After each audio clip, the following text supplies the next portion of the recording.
Hi Queens, how are you? Welcome back to my channel. If you're new here, welcome. My name is Jessica and I post videos on all things women, from everyday topics to looking for advice or just venting. And the channel and this community is really created to support one another as females through this journey of life. I just got home a little while ago. I had dinner already, but I didn't want to totally settle in without having a check-in with you guys. So today, I had a really rough day. I'm not gonna lie. It was a rough day at work.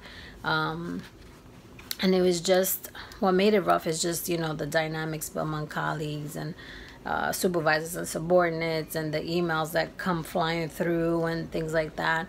And so when I got on the bus, I was like, oh my goodness, I need to vent, you know, and just say how I feel. So I did talk to my mom, you know, thankfully, you know, she's my lending ear, my shoulder to cry on. Although I didn't cry, but I was a little bit frustrated and I got to express myself. So I'm lucky in that sense. But I wanted to do something a little lighter today, right? I found this book on Amazon and I found it super interesting because as I was reading through it, I didn't read the whole entire thing, but as I was reading through it, I found a lot of questions that I ask myself on a daily basis, you know, and there are questions in this book that I never even thought about asking myself or anybody else. So I found this book on Amazon. It's entitled 3,000 Questions About Me. And the book is really helpful in the way that it makes you explore things about yourself that you didn't even think to question, or it never even crossed your mind, right? And so I wanted to look through the book with you guys, ask 3 questions, answer them, and maybe, you know, we can have a dialogue, you know, about them. So let's get started. So this is what the book looks like. I can link it on my page so that you can, you know, search for it on Amazon. And then I can read like maybe 1 or 2 questions, you know, at the end of each chat. So today, what I wanted to share was that at work, I was a little frustrated because, you know, in this time and age, or you would think, right, in 2022, women are more supportive of each other and not tear each other down. And what frustrated me today at work, and I can't get into details, obviously, because I can't talk about work on my YouTube channel. I can just vaguely mention 1 or 2 things, is that I feel that it's been my experience. Let me just say that. It's been my experience that not all women are happy for you. You know, I remember growing up, I had a lot of male friends and not a lot of female friends. Maybe I had 1 or 2, but I had more male friends. And even to this day, I think that I get along a lot better with men than women. And I know that my channel is about supporting women, and I'm getting there, you know, because I do believe in female empowerment. I do believe in not so much feminism, if that's your thing, God bless you, because I don't believe in feminism. I do believe that a woman should be independent somewhat, because this world has so much to offer that women can take advantage of. And at the same time, I'm not saying that all females need to have that male support, but for me, I'm not a feminist. I'm very highly independent, but I'm not a feminist.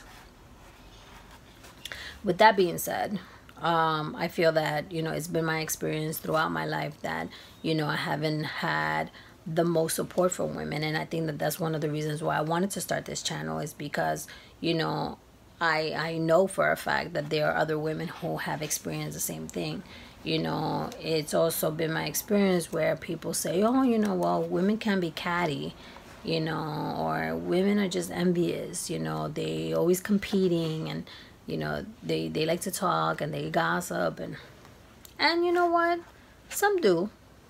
But there are a lot of great female influences in my life as well, who are not catty, who are not gossipers, who have really helped propel me in the direction that I've wanted to in my career. And there have been women in my personal life who have inspired me to be a better version of myself.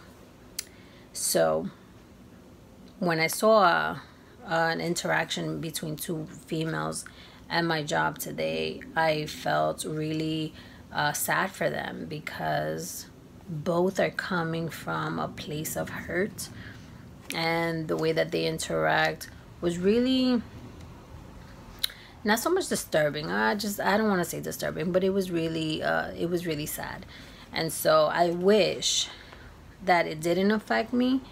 It doesn't affect me personally, but it does affect me at work, because you know, when you see this, your first instinct is to like try to make it better, right? And there are professionals that do that. There are liaisons, you know, within departments that can come and mediate between the two, and you know, they're experts. So that's not always my responsibility to do. But I just wish that what people would, you know, I just wish that people would get along. I wish that things would be so much more simple, you know, because we're living in a world of chaos.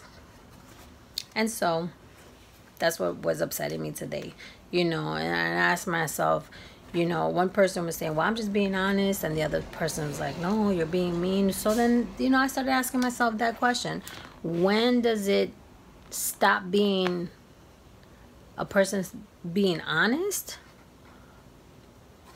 or when is it that a person is being mean? Because you can have both, but is it healthy? You know, I think that there's nothing wrong with being honest. I think that you can be honest within boundaries of respect. You know, you can tell someone, hey, you know, I don't like the way you're talking to me, or please don't talk to me that way. You know, I've done it many times. You know, or you can delegate a task, you know, and say, hey, you know, I need you to do this, or, you know, please prepare this for me, or work on this first, work on this assignment. And there's a way to talk to your subordinates, right? But in this case, like I said, what was disturbing and sad to me was that it wasn't like that.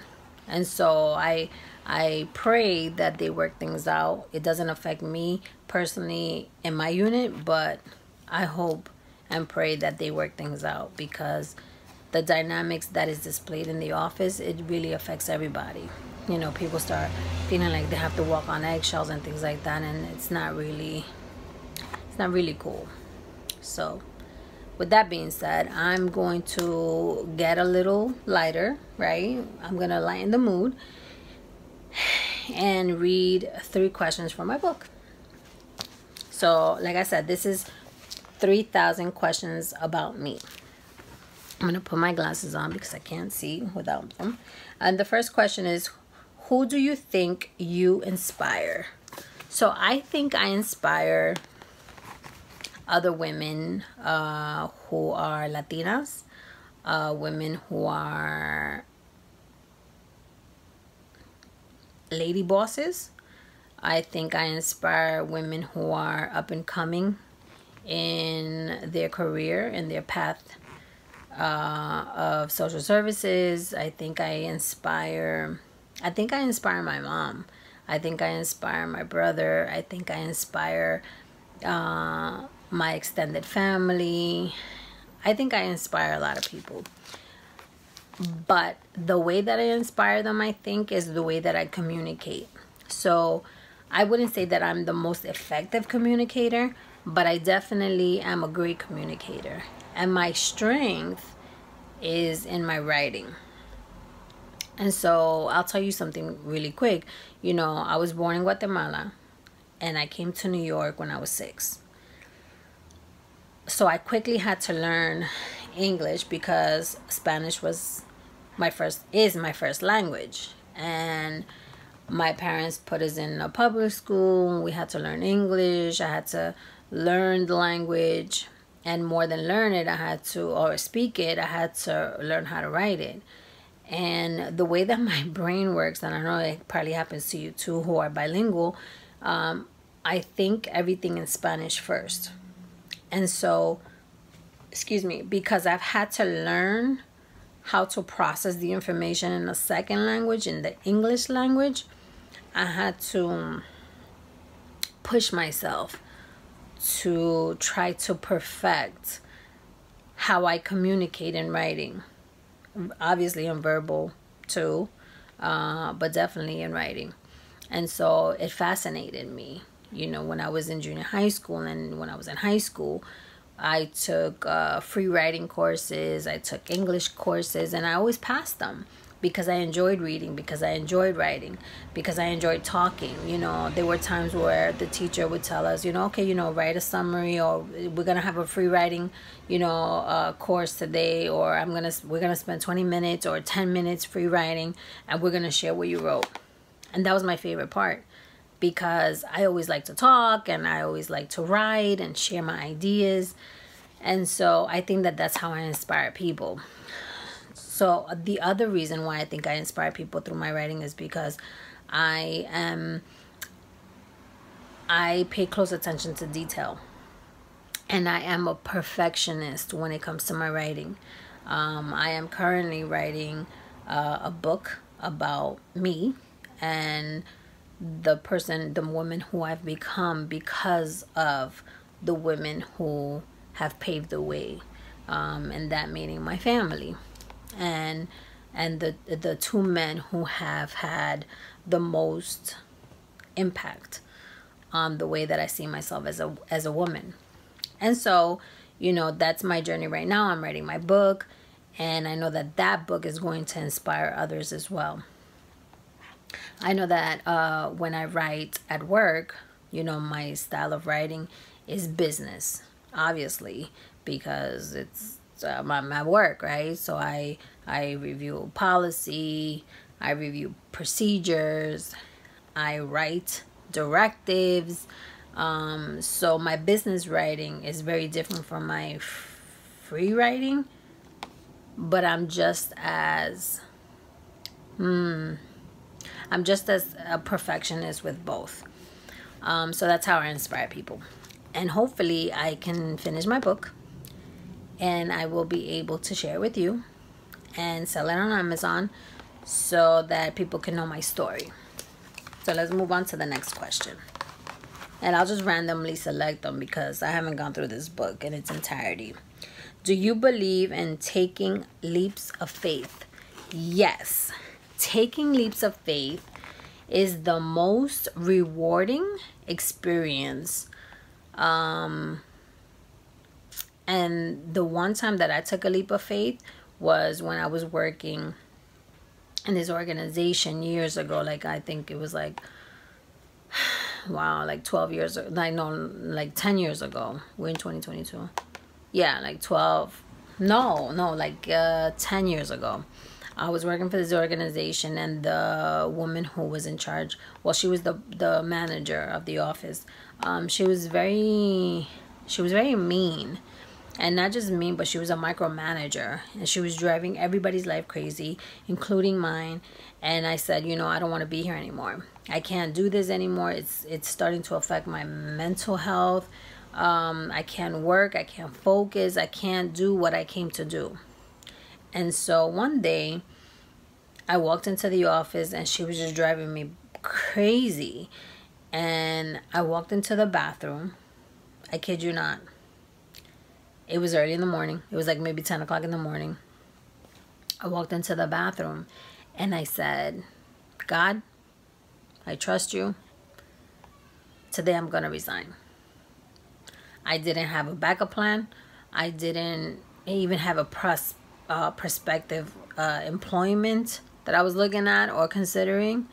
I didn't know if I was going to find a job. I was like, you know what? I'm just going to take this leap of faith. God's going to have my back, and that's all I need to know. So I prayed for a minute in the bathroom, by myself, obviously. And I said, today I resign. So I walked out of the bathroom. I went to my cubicle. I wrote my letter of resignation and I submitted it. I emailed it to Human Resources. I emailed it to my boss and to her director. And I said, listen, we're going in different directions. You know, what I had envisioned as my career path is no longer what I am seeking. And so I respectfully resigned. And I did. I walked away. It was a little hard because people like HR wanted to know, you know, oh my God, why are you leaving? And, you know, and so, but I left. And when I got home that night, I said, you know what? I said, God has my back. I got on the computer. I started looking for work. And guess what happened? I found a posting. That same evening, I found a posting working for an elected official. They needed a director. No, they needed a chief of staff. And I applied. And guess what? They called me immediately. The following week, I got a panel interview. I think it was like 2 days after the interview, the panel interview, they offered me a position. And it wasn't for chief of staff. It was for a director of constituent services. But I got the job. And all because I took a leap of faith. And I feel that more people should take leap of faith, because once you know that God has your back, things are much easier, you know, and you don't, not that you don't suffer. I mean, people go through things, growing pains all the time, whether you believe in God or not. So, believing in God doesn't mean that your life is going to be easier. But when you have that certainty, you have that faith that the Lord is gonna see you through, believe me, it happens. And it happened to me. So that's my testimony. And then the third question, let me switch it up. Do you prefer cats or dogs? I love cats and dogs. My family and I had a cat for about, I want to say maybe 15 years. His name was Alex. And we had to put him down because he had, I think it was like issues with his intestines. He wasn't eating and he was really suffering at the end of his life. And we were like, no, we're not gonna do this to Alex. Alex was our baby. And I used to call him Midge because he was so little, you know. I mean, me and my family are short, but he was like so tiny. So I used to call him Midget. So Alex was with us for a very, very long time, and he brought us a lot of joy. We had to put him down, like I said, because he was very ill, and then we were very sad. And then also years and years and years ago, I was married, and my ex-husband and I adopted a cat at the ASPCA in Long Island, and his name was Pal. When we adopted him, that was his name, Pal. But he was a black and white cat, and he was a white cat with black patches, so I used to call him Patches. And he was adorable. He was big and fat and very affectionate, and he was just adorable. But when I separated or I divorced, I came to live with my mom, and my mom had Alex. I couldn't bring Patches here, and so he stayed with my ex-husband. And then Alex was what was he? He was an Angora cat, and he was so beautiful. Oh my goodness, he was so elegant, but he was so conceited. You know, he would walk and like, you know, he just knew that he was just like the bomb, and he was beautiful. And then years later, I just got in my crazy head that I wanted a dog. I wanted a puppy. And so I remember telling my brother, you know, oh, I want a puppy. And then one year for Christmas, you know, my brother surprised me, and he was like, you know, here's your Christmas present. He gave me a box, and inside the box was like this like small multi-pool. He was so tiny. He was brown, and he had really curly hair because he was half poodle.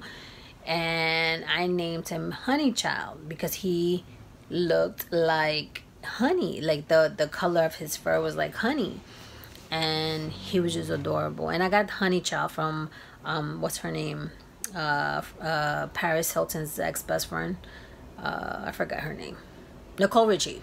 So Nicole Richie had a dog and she named him Honey Child, so that's where I got the name from. But he was so cute. And then he died like 10, I think we had him like 10 days, and then he passed away because he had parvovirus, you know, he had pneumonia, he had like a lot of complications, and we found out that he came sick from the pet shop, because my brother got him at a pet shop, and so he came ill, and then we had to sue them for the money. It was just a mess. And ever since then we didn't have any more pets, you know. But I would love, if I could have a pet now, I don't know. I mean, I love both of them, but I don't know that I would want a pet right now. Maybe in the future I'll get a cat. I like cats because cats are very clean. You don't have to walk them. You know, dogs are adorable though because they're very playful. You know, they're so loyal. Oh my goodness, that's the one thing about pets. They're so loyal to you. They love you no matter what. They love you whether you have makeup on or whether you look beat down. They love you whether you just like showered and smell clean. They don't care if you just like haven't showered in 3 days. Like, not that I wouldn't shower in 3 days, but you know, they just so loyal. They love you so much, you know. And dogs are very, very smart. You know, they're so smart. But cats are very intuitive. You know, I heard somewhere, I don't remember where, that cats can see spirit, right? And I mean, this video is gonna turn into something totally different. But when we had Alex, and I believe it because when we had Alex, I remember he would hang out like right in front of the door of the apartment, and he would meow. But his meow, it just sounded different, right? And then I remember that my parents said that the person who used to live in the apartment before passed away here. And so I always wondered, I mean, I'm not scared of that, but I always wondered if Alex used to see the spirit of the gentleman who passed away, or the couple that passed away in this apartment, and maybe that's why he would meow. So then, yeah, anyway, so I heard that cats are very spiritual and very intuitive.